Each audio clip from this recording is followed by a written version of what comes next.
Tonight we're going to do some G3 review. I thought I'd start on the electrical part. I think it's a little easier. I think more people struggle with the electrical portion than any other portion in the G3 mode of training. I'm going to do multiple short videos. I think it's best to try and do this in little bits and pieces, which again, I think will help you choose the areas that you want to get help in, but be able to bypass those areas that you feel you already have your strength. So when we get right down to the first section of G3 electricity, it's about introducing the electrical application. And when we all look at electricity itself, we should be able to easily understand the fact that really we deal with electricity every day. We just don't deal with it in the sense that we have to as gas technicians. So understanding electricity and how it works is paramount. Once you kind of get some basics down, the hope is that you're going to be able to kind of progress in small chunks as you go through electrical training. By far and away, the first part that I'm going to really start on is talking about the electrical devices, because to me that's kind of where it really starts. When we look at electricity, we use electricity every day in our lives for multiple things. In many cases, we don't think about anything that we use electricity for. But obviously the home that I'm in right now, obviously the lighting that you see, to charge a cell phone that we're using right here to create this video, to create the laptop voltage, right? To create obviously heating and cooking applications. We use electricity for everything really in our lives. So understanding at that point that really at the end use of all of this electricity that we have is going to be a device that uses that electricity to do something. And when we look at the end use device in electrical terms, I will refer to those as loads. And electrical loads are going to be any device that uses electricity or consumes electricity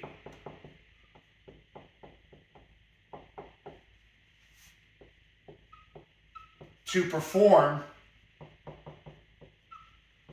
an action.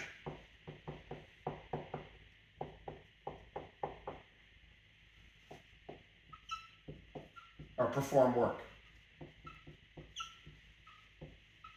Probably better put work. So, any device that uses electricity. Just looking around this room right now, obviously lighting, right? The actual light bulbs themselves utilize the electricity to create light. If it's incandescent, it'll be heat and light. If it's LED, it's basically going to be light with a little bit of heat. Again, the furnace has a blower motor on it that uses electricity. That motor uses the electricity to create rotation. So all of these loads, blower motor as we mentioned, we could say device charging, right? Such as cell phones, laptops, computers, televisions, we can look at so many different devices that require electricity. We get into kitchen appliances, coffee maker, one essential appliance I know that I need every day. Hair tools, right? Such as hair dryers, straighteners, alike. I'm just basically thinking of all of these different devices that really do something for us or do the work with electrical. Those are the loads are really at the far end, if you will, of the electricity. The electricity is produced many, many miles away in most cases. In our case, it could come from really anywhere. But in Ontario now, due to the fact that we don't really have coal production power plants like we used to at Lanthan Generating Station, a lot of our energy now can come from the windmills, obviously, come from solar, but way more of it is going to come from nuclear.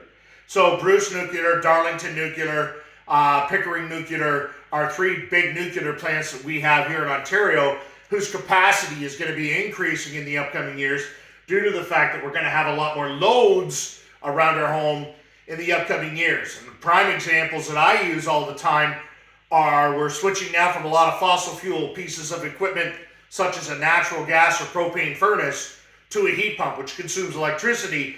So we will find that our yearly use of electricity will rise due to a heat pump or multiple heat pumps in an application. Another big load device that we're going to see is electric cars and charging systems to charge those electric cars. Whether you do that remotely or whether you do that at home is going to increase the electrical capacity incredibly. In fact, probably with those two things alone, it would not surprise me that we're going to see a 25 to 50% increase in every house in electrical consumption as we roll through these devices and as we bring these devices online. So the loads themselves are kind of, if you will, at the far end. We got power production at the one end, transmission to the city, from the city, then it goes out into the actual neighborhoods of the city itself. In our case, in a residential application here, we have single phase power, 240 volts that are going to come into my home here. And that 240 volt power we're going to talk about in a little bit. But at the end of every device, basically the last thing standing, so to speak, is a load. And that load is really what we're going to use that electricity for, to be able to realize, all of the conveniences we have. So these are the actual devices that are on the end of the line that produce that convenience. Microwave oven, I've got a washer, a dryer, a stove, a water heater. All of these different devices that we count on electricity for. In some cases, they use a lot of electricity. In other cases, they use less electricity. But they're all devices that use electricity. So really the definition of the load is there, but really what you want to ask yourself, to me, does this device actually take power and do something with it? Okay? And if you can say yes, then that becomes an electrical load. Now sometimes it's a little more complicated than that, but really don't let it get too complicated. Just look at every device that you see and say, okay, is this something that will do work from that electricity, using that electricity to perform the work that we need? And that's really what that load is.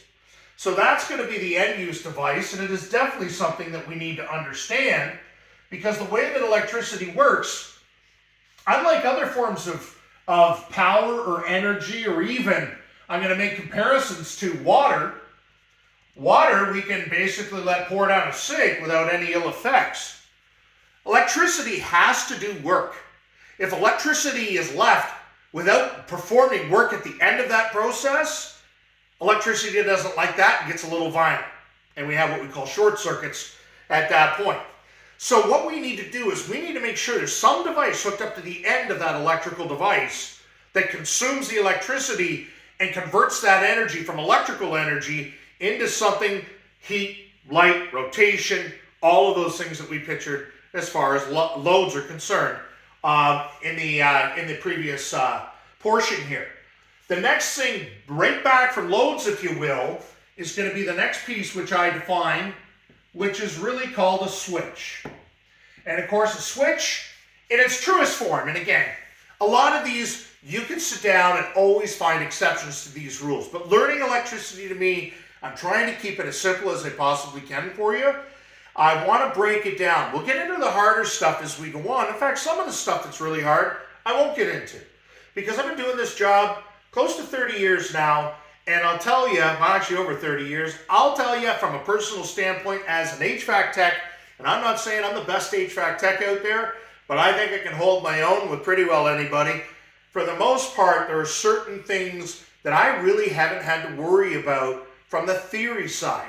If I understand practically how it applies, and I understand how I need to use that information, there's certain harder things of theory that I won't even really get into, or I'll brush upon just to get a basic understanding, but I'm not going to overcomplicate the situation of my brain having to learn way more things than I'm really ever going to use in a practical fashion. There are two things I'm always going to bring up as an instructor in HVAC. Things that you need to know to be successful in the field, also things you need to know to be successful on a TSSA fuel safety exam, which is really what this is all about here tonight. So the switch is going to be basically right before the load, and quite simply, you can think of it like a drawbridge. And the reason I indicate a drawbridge is because two common switch positions really mimic the drawbridge. We're going to have switches that are going to either be in the open position or the closed position. And a lot of people would think open means the switch is in the on position and the closed position means it's in the off position, when really it's going to be the opposite. The first thing that you need to understand is that the open position, like the open drawbridge here, right, that we have, is not going to allow cars basically to travel from one side to the other. So the open is going to be, if you will, the lights off position as far as the switch is concerned. Over here on this side in the closed drawbridge, again, it's going to mimic a drawbridge, which of course is going to be closed, at which point the cars are going to be able to travel back and forth, which is really going to be known as the on position of the switch. Now, switches don't consume electricity, and of course there are some out there now that do because they have another function to them. If they have a light inside them, they're actually consuming a little bit of electricity. It could be a timer switch in which there's a timer motor. Again, those will consume electricity. So we're going to leave those aside for now. We're talking real basic, just a light switch. That's all I want to talk about here, just a light switch, okay? So that light switch at this point is going to be either in the open or the closed position. Again, we're just talking a single pole light switch. Power either stops here, it can't go any further, or power can go on right beyond through the switch in that case. So if the switch is closed, we're going to be able to have power going through it to the actual load device. If we want to turn off the load device or depower that load device, such as turning off a light switch as an example, we can do that by opening the switch or raising the drawbridge, at which point electricity basically is going to stop right at that open spot, if you will. It's going to be sitting right up here at the top of the drawbridge, waiting for that switch to close so it can continue on upon its path. But when the switch is in the off position, we have electricity sitting here waiting to go to the load, and of course, when it's on, it's going to be going to the load itself. So really, we've got the load, and then we've got the switch, if you will, which controls the power getting to the load. If the power can get to the load's going to operate. If the power cannot get to the load, it's not going to operate. Fairly simple.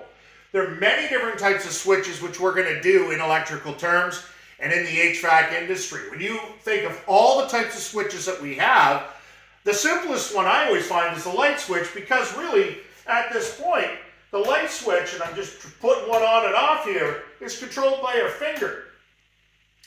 So to understand the basics of electricity, we manually turn this switch on and off. In HVAC applications, we have a whole bunch of different things that control the switch, not our finger. Typically, it's all automatic things. Heat, the lack of heat. So a thermostat on a furnace really operates on a lack of heat, which closes a switch in your thermostat to tell the furnace to come on.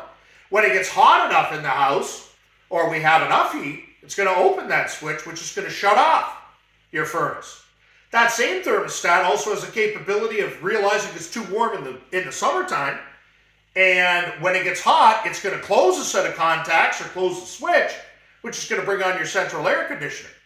When we open that switch, when it gets cool enough in the space, your thermostat says, hey, I'm cold enough, opens a set of contacts, which is going to shut off the central air conditioner. So there's an instance where we have a switch which operates really on temperature. It doesn't rely on us opening and closing that switch manually like a light switch does. It works really in different ways, but on the same principles. It's still going to be an open switch and a closed switch, just like what we've talked about in these prior examples. Other things, the switches, and again, we'll get further and further into this as we go. On furnace, we have limit switches, which react to the fact that we aren't getting the heat away from the heat exchanger enough. There are 100 things that can basically be the end root cause as to why the high limit's going off. All my students all know there's 3 things I tell them a high limit is always going to open for, and that's a lack of airflow, a lack of airflow, and a lack of airflow. Now, it isn't that simple, but really most of the time, in fact, I would say 90-95% of the time, that high limit is going to react to a lack of airflow in that furnace system. And that typically is going to happen due to a plug filter, the blower motor not working. It could be a buildup of dirt on the secondary heat exchanger on the furnace. It could be a buildup of dirt on the evaporator coil of the air conditioner. It could be people closing up registers. There are 100 different things that could really cause this. Maybe not 100, but there's a lot. The big thing is all of those things basically lead to a lack of airflow. The only thing that I can think of offhand, other than lack of airflow, that could set off a limit is if you're grossly overfired. In other words, you're trying to make that appliance have way more fire in it than really what it's designed for. But really, other than that, that would be the only thing that I can think of offhand that should ever set off a limit. It's always lack of airflow. So again, we're looking at temperature at that point to open a switch. A limit switch normally should be in the closed position through its whole life. It should never really activate. But in the event that we have an over temperature situation in the furnace, it's going to open, which of course is going to interrupt the voltage and basically shut off the flame in that furnace. So again, we're going to talk about different types of switches coming up here as well. But the big thing again I want to get back to is we're really looking at the single pole switch. If we want to look at the actual symbol at that point of an open switch in electrical terms, it's going to look like this for a single pole switch. For a closed switch over here, we're going to put in electrical terms, you're going to see it drawn like this for a closed switch. And now, again, that's a light switch, a single pole light switch, and that's basically the symbols that would symbolize like the drawbridge down there below. So now that we've done loads and we've done switches, really in the simplest of circuits, quite simple, and keep in mind, a lot of them in your home are going to be fairly simple because the load devices a lot of times are not really permanent. They're things that we can move around the house, right? When we look at the coffee maker, we look at the microwave, well, microwave oven usually stays stable, but we look at other devices that are more portable. Our cell phones, our laptop chargers. We can move a portable air conditioner from one receptacle to another. We can move a television if we wanted to. So all of those load devices, quite honestly, plug in. So we have receptacles that are placed throughout our homes that the load devices actually plug into. So in between the switches, if you will, and those actual devices are typically going to be the receptacles. Now, some of them could have a switching line. Some of them might just have the power flowing right to the receptacle itself with no switch interrupting it. So that receptacle is always sitting there with power ready to go in an ideal situation. When we plug a device in, it obviously is going to work. So that's the idea behind those pieces. So now when we look at the source of power, the source of power can be done in a few different ways in electrical systems. So we have, and we've already identified, we've talked about the fact that we've had switches, we've had loads. Now I'm going to talk about sources of power. And in its simplest factor, what we're going to have is really a receptacle in a house. So when we look at the receptacle itself, we're going to find, and I always have to think of this because I can never keep it straight. I believe, if I remember correctly, the smaller blade on the receptacle, in fact, I should have checked this before I went on air. The smaller blade is on the right-hand side. I'm just looking at one of my receptacles here. So the smaller blade, I'm going to show it a little smaller here, but really that smaller blade is going to be on the left-hand side. So if you've got, Decora receptacles, or if you've got, the old type of receptacles, either way, you're going to have your duplex receptacle that you're going to stick your plugs into for your appliances. So now the plugs, if you will, that would stick into the appliance, and again, to come back to something that's fairly easy, hopefully, for us to recognize. I'm not going to draw the ground lug on this, but your actual plug that would stick in at this point, we're going to have our two blades, and of course, you know that a lot of them now are what they call polarized, so that if we tried to stick that plug a certain direction into that receptacle, it won't work, and you have to turn it over. Pretty well everybody in the world has experienced that. That's to make sure that the hot actual blade goes into the hot side, which is going to be here. So this is going to be the hot side of that receptacle. This is going to be the neutral side of that receptacle. And if you will, we're going to have 120 volts of power coming out of the hot. And the neutral, if you will, is basically going to have 0 volts at this point. And we're going to talk about that as we move through. So now we go and plug a device in. We're going to have two wires. Now, the two wires typically in any cord run together. I'm going to show them as separate running. So this black cord, if you will, or the black part, I'm going to split apart this cord to kind of show the way that this cord could run out to the appliance itself. So when we look at this point, we can have this black cord, which is known as the hot, and that hot wire is going to have 120 volts running through it out to the actual end-use device. And if we said that that end-use device, the simplest one I can think of is a light bulb. Now, I draw a light bulb, but really all of these end-use devices, really the big thing to understand is we just want to know that it's a device that consumes power to do something, okay? So it's a load. So we know at this point we've got our load, and if I try and draw a little bit of a glass around this to replicate, if you will. Now, normally on the neutral side, we draw it as white because normally the neutral is going to be represented by the color white in a 120 volt application. Because white is not going to show up on a whiteboard, I'm going to actually put it in blue. I know for sure. I know I'm going to get a lot of banishment over this. But to me, it's just about seeing the separation between them. Blue is another color we really would use in electrical, on certain electrical systems for hot wires when we have multiple hot wires. So red is a color we'd use, blue is a color we'd use, and black is a color we'd use. Green is always going to be ground when it comes to our 120 and 240 volt systems. So I don't want to use green. So I'm going to use blue, but I understand I'm not supposed to use blue. But bear with me here. I'm going to use blue to come down here for my neutral wire. So my neutral wire is going to run back to my actual receptacle itself. And my blue wire here, which represents my white wire, is going to be known as my neutral. And that is not going to carry any voltage. So it'll have 0 volts running through it. Now, this particular system, we have now, we didn't have a switch in here. This is the simplest of electrical systems. The simplest of electrical systems is a source of power and a load, which we have here at the light bulb. Simply, we plug it in, the light bulb lights up. We unplug it, the light bulb goes out. Now, if we can add a switch in there, so you can make it just like a reading lamp that you might have on a nightstand, for instance, or maybe a study lamp that you have at your desk when you're studying your HVAC test questions, right? What you can do is we could add a switch in there. So what we'll do is we'll put a switch in. Now, switches should always be on the hot side, in between the source of electrical and the load itself, in the hot side.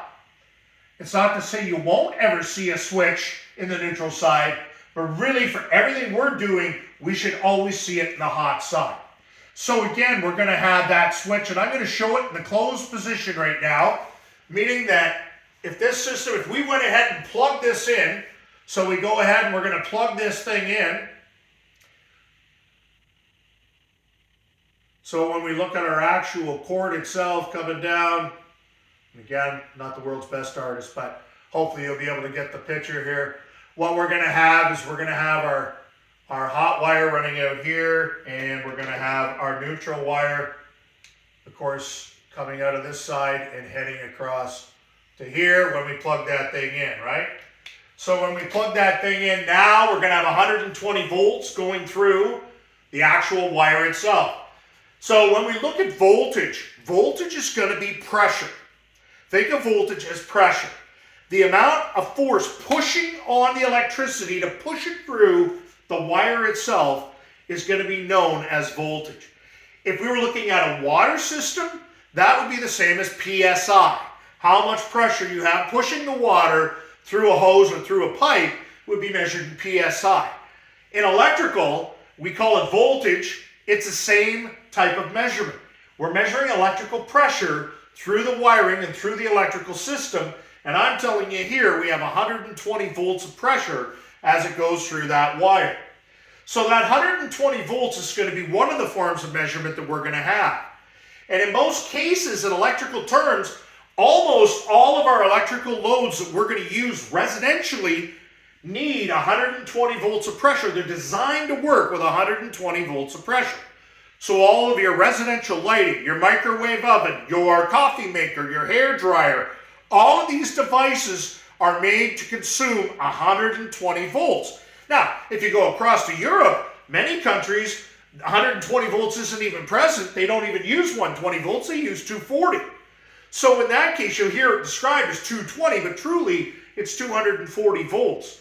So when we look at the voltage, the devices that we're going to put in loads here are generally going to be 120 volt. So at this point, we've got 120 volts pressure going through this system. The other form of measurement, which we will use, I guess you would say, the next most common form of measurement that we use is called amperage. And amperage would be like measuring flow. So if we cut a window in the side of the wire, we could watch the electricity traveling through it. We could measure how much electricity is actually flowing to each device. Hopefully you can realize if I have one light bulb hooked up and my flow has electricity kind of going through at this rate, I hook up two light bulbs and now it consumes twice as much electricity. Now my flow is going to be going twice as fast. That is measured in amperes in electrical terms, and it's measured basically be like measured gallons per minute in a water type of system. Or if you were squirting water out of the hose, you can see what the delivery would be to the end by filling a bucket and measuring how quickly that bucket fills. We can come up with a calculation that says we're so many liters per second or so many liters per minute or gallons per minute or gallons per second are all a measurement of flow. So amperage at this point is going to be the light bulb. Just for easy math, because it isn't this actual number, but I want to keep it as simple as I can. I'm going to tell you that when this light is working, it basically is going to have flow in that electrical system of 1 amp. So when we go to measure the amperage of this, we're going to have 1 amp in the hot wire, 1 amp basically as we go through the hot wire itself. Now, because the switch that we put in is closed at this point, it's allowing electricity to go by. So we're going to have electricity coming out of the receptacle, if you will, traveling this direction. And again, you can get into a whole host of argument there. Well, Greg, it revert. Yes. Just for the understanding, we're going to say it just travels this way. Bear with me here. So it travels this way. Those that know more about electrical right now are like, oh, you don't do it. I'm telling you, it's the best way I find to understand electricity. So now, because the switch is closed, we're actually going to have power going across that switch. We're going to have now 120 volts coming down and into the light bulb. And because we have a complete circuit back to the neutral at this point, this light bulb is going to shine light. And when that light bulb shines light, we are using energy at that point to form heat and light. So when that's happening, we're going to have 1 amp of current in this system. Now, the trick here is we're actually going to consume this 120 volts of pressure as we go through the actual light bulb itself. If you look at a clear filament or a clear glass light bulb at an old incandescent bulb, you're going to see this very, very, very thin piece of wire. That very, very thin tungsten piece of wire is designed so that basically what we're trying to do is push golf balls through a garden hose. So we're using all of this pressure, the electricity, to push that electricity through that little tungsten wire. And because it's so much force trying to get through there, that's what creates the friction, the heat, and the light that comes off of that light as that electricity is trying to go through that wire.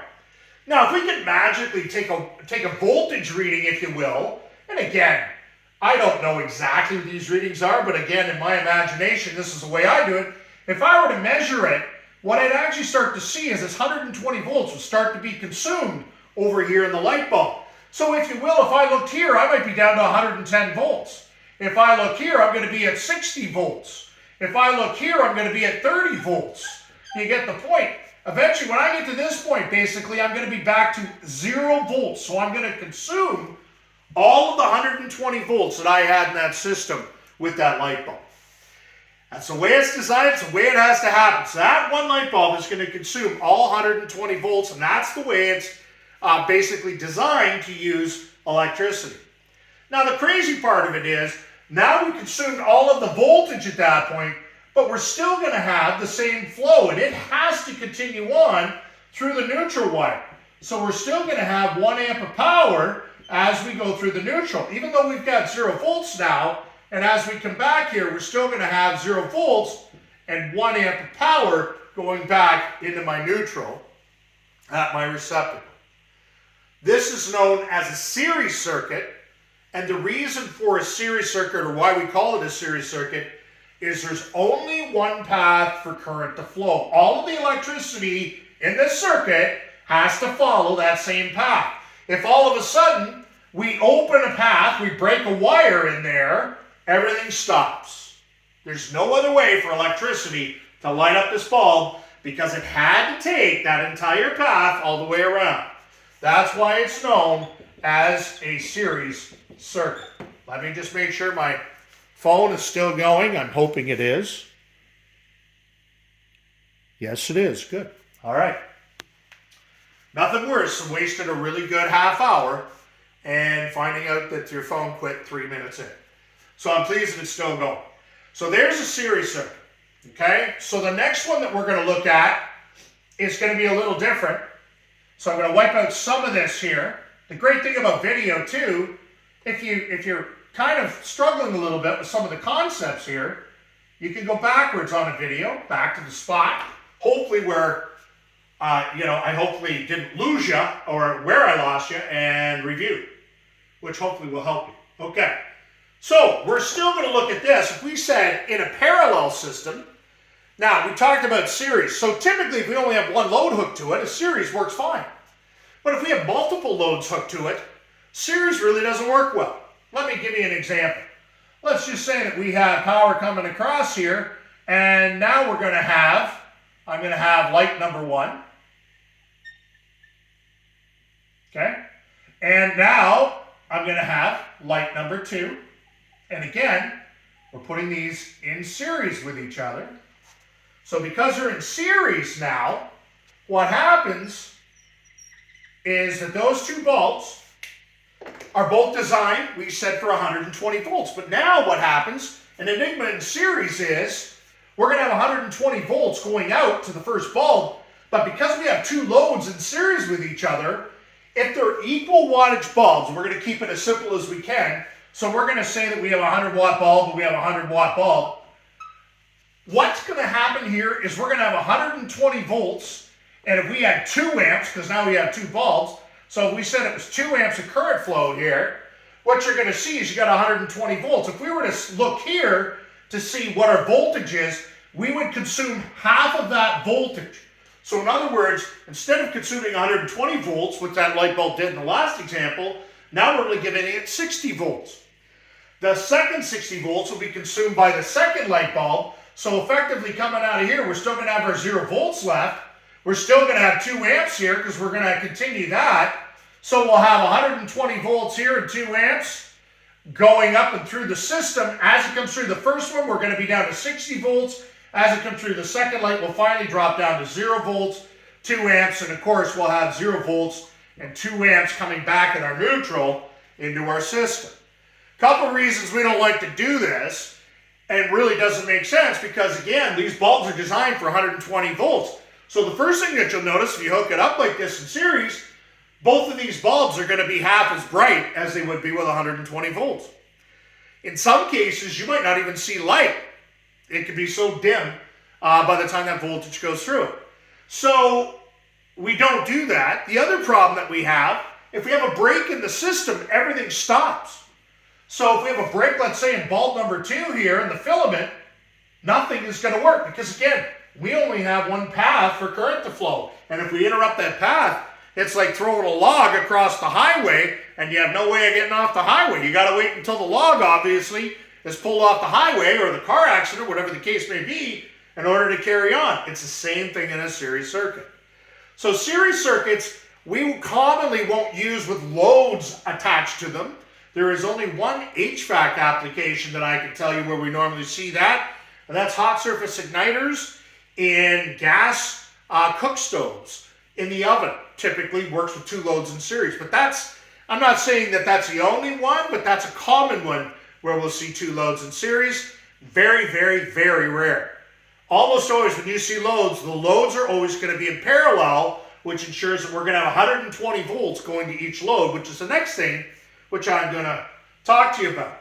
A lot of times when we do series, in many cases what we'll do, because keeping in mind a lot of our switches in HVAC systems are made to keep things safe. So what we'll do in a lot of cases is we'll have a whole group of switches that could be put in here in series, and those switches will be made either as safety devices or as operating devices for our systems. So in other words, this first one here could be a thermostat, right, which is an operating device. This device here, normally closed, could be known as a high limit, which again is just going to make sure that we take the heat away from the heat exchanger. This one here could be a pressure switch.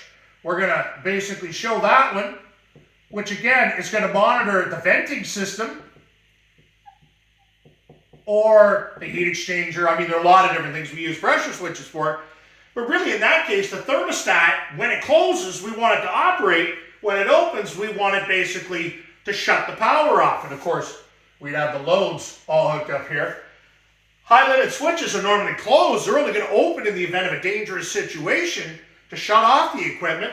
The same with the pressure switch. It'll open and close. That's a little different animal. I probably should have made it a roll-out switch, but either way, when that switch is open, obviously no power is going to get through. So in many cases, we will put the switches in series, but then we will put the loads in parallel in a lot of our furnace applications. So you might say, well, what's that look like, Greg, in comparison to what you've drawn up here? Because this is series. So now I'm going to show you parallel. What I'm going to do is I'm going to take this and I'm going to move a couple of things here. So now what we're going to do, and you might at first glance say, well, that really looks the same, but I'm going to show you the difference here pretty quickly. We're going to draw bulb number 2 now out in this direction. So when we come away from this, and again, showing the neutral as being blue, what you're going to have here, what you didn't have before, is now you have more than one path for current to flow. Each lamp or each load has its own neutral hooked up to it. So now what we're going to have, we're going to say we're still going to stick with this 120 volt 2 amp stuff. Now when that thermostat closes, we're going to have 120 volts and 2 amps up here going through our hot wire. We're going to have that traveling all the way through, so we're going to have 120 volts here, 2 amps. Now all of a sudden, 1 amp of that is going to turn the corner and go through light number 1. So now we're going to have 1 amp of current flowing, and we're going to have 120 volts before light number 1. And the remaining 1 amp is going to go out to light number 2. And again, we're going to have 120 volts, because now when they're in parallel, we don't split the voltage. Each individual load is now getting the 120 volts that it was designed for. So now as it goes through, again, it's going to consume all of that voltage. So when it comes out here, it's going to be 0 volts. Because only 1 amp came down through this leg, we're going to have 1 amp here. Down here, we're going to have 0 volts and 1 amp. Down here, after this light, we're going to have, again, 0 volts, 1 amp. Finally, at this point, the amperage is going to combine, if you will. So if we were to look here, we'd have 0 volts and 2 amps. And finally, we'd have 0 volts and 2 amps going back through our neutral. That's known as a parallel anytime we have more than one path for current to flow. I'm not arguing that there's only one path up here, but as soon as it hits the loads, we split off independently. What you're going to find in a parallel circuit is you're going to have 120 volts, if you will, all the way across the top of this will be 120 volts. As it goes through the device, it's going to be 0 below that line. You just have to kind of bear through this and understand. If I were to add on light number 3 out here, I'd have 3 amps, 1 amp dropping here, 2 amps coming over to the second one, 1 amp remaining for the third one. 120 volt, 120 volt, and 120 volt.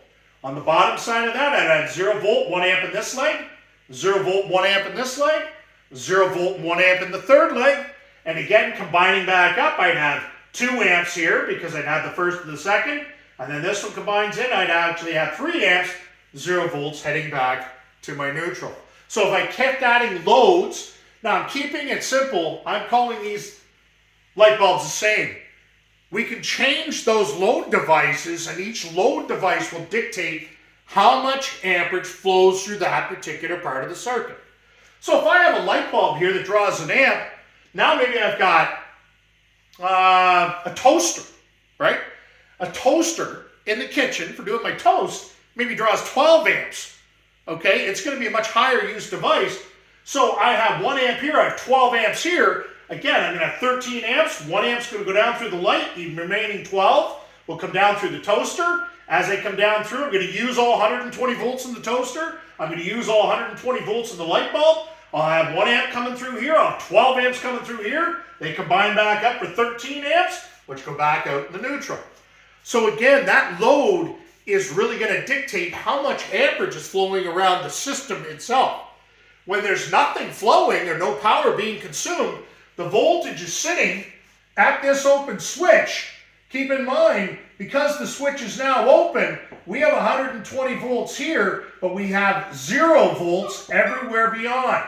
So now all of a sudden, we've got 0 volts, and because there's no flow, we're going to have no amps at that system. So this is going to drop to 0 volts and 0 amps. Everything after that open switch now will be 0 volts and 0 amps.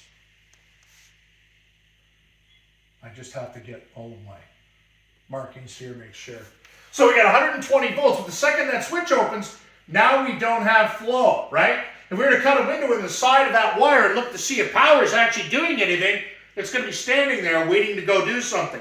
But it's standing stationary, so there's no flow. So that's why we're going to have 0 amps in this system. We'll have 120 volts right up to this point on the switch, but we're not going to have any amperage because we're getting no flow. We're going to have 0 volts beyond the switch itself. So as I said, when we look at measuring, an open switch at this point, and this is really a very, very crucial part. Anyone in my classes knows, I try and pound this home. If we got 120 volts here, we're going to have 0 volts here on an open switch. If we have 120 volts here, and we've got a closed switch like this, we're going to have 120 volts here. And across a load device, we're going to come up here, and again, our simplest light bulb, if you will, we're going to have 120 volts in, we're going to have 0 volts coming out because we consume all of that voltage in the light bulb itself. A voltmeter, which we use to measure this, measures the difference between two points in a system. So if I'm about to take my meter probes and go here and here, my meter is going to read 120 volts in that case, meaning an open switch. If I go here and here, I got 120 and 120, my meter is going to read 0. And finally down here on this load, I'm going to have 120 and 0, so my meter is going to read 120 volts. And we'll get into a little bit more meter readings on the next one. Hopefully this helps you along. Hopefully my thing is still going. It is. Perfect. So I'm really hoping this first video is one that helps you with electrical terms of switches, loads, sources, understanding parallel and understanding series circuits.